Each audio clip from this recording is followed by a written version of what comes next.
Well, bread class is actually not held here. For bread class, you have to walk up the road to a little town called Zarzamora. And there's a great family we know there. They have a traditional wood-fired bread oven that they load up with wood all day while you mix up dough and you're making all these little breads.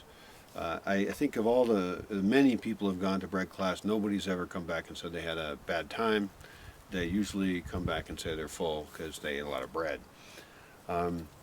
If you experience this, it's a whole day deal. You show up at I forget what it is now, like 9 or something or 10, and you arrive there, and you'll meet the family. It's a really nice family of very excellent people, and you'll learn to make the dough and make different kinds of breads. Some are sweeter, some are less sweet, and that fire will be getting fired up the whole time, and you'll learn how to make bread a traditional way. Ideally, we would rather cook bread with solar power. When we're working on solar ovens here, we cook some of our bread here with solar ovens. But this is the way it was done, and it's useful to learn, and a good time for everybody as well.